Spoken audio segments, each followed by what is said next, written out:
C'est le maire du 13e qui présente ce vœu, qui est un vœu PEC, groupe communiste et citoyen, et les écologistes. Oui, merci Madame la maire, chers collègues. La crise épidémique a su en montrer à toutes et à tous qu'il était primordial que les personnels de santé puissent être logés à Paris, à proximité de leur lieu de travail et des patients.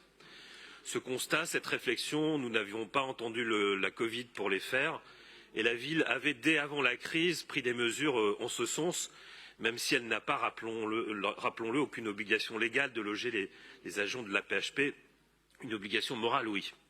Ainsi, sous la précédente mandature, ce sont près de 500 personnels de la PHP et leurs familles qui ont été logés sur le contingent de la maire de Paris, ce qui a représenté évidemment un effort considérable, et il faut ajouter à cela les attributions effectuées dans les arrondissements. Et si la ville s'emploie donc beaucoup pour loger les soignants, il serait pour le moins cohérent que l'État et la PHP en fassent d'eux-mêmes et qu'ils s'investissent en cette matière davantage qu'ils ne le font aujourd'hui.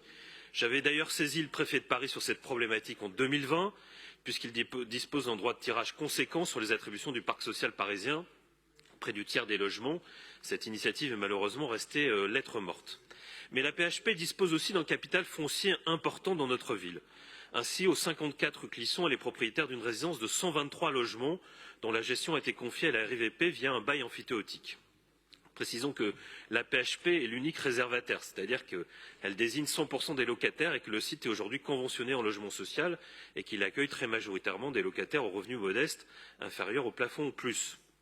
Or, ce bail avec la RIVP tombe à échéance à la fin de l'année prochaine et la PHP a déjà prévenu qu'elle ne demanderait pas sa reconduction. Et apparemment, d'autres résidences dans d'autres arrondissements suivront. Alors évidemment, il convient de savoir quelles sont les intentions exactes sur ce bien. Nous ne savons pas à ce stade. Cela pose la question du devenir des actuels locataires. Je n'imagine pas que cet ensemble soit vendu au privé, même si ça s'est déjà fait ailleurs. Mais je souhaite aussi alerter sur une éventuelle transformation du site en logement de fonction qui entraînerait de facto l'expulsion de tous ceux qui sont retraités ou qui vont prendre prochainement leur retraite. Et l'objet de ce vœu, qui a été adopté à l'unanimité du Conseil du 13e, est de demander à la ville de se rapprocher de la PHP afin d'obtenir des engagements fermes sur la sécurisation et de la situation des locataires actuels. Et évidemment, merci, monsieur le maire. Et évidemment, le mieux est l'ennemi du bien. Il faudra que nous ayons une formulation très très claire de la PHP sur ce sujet.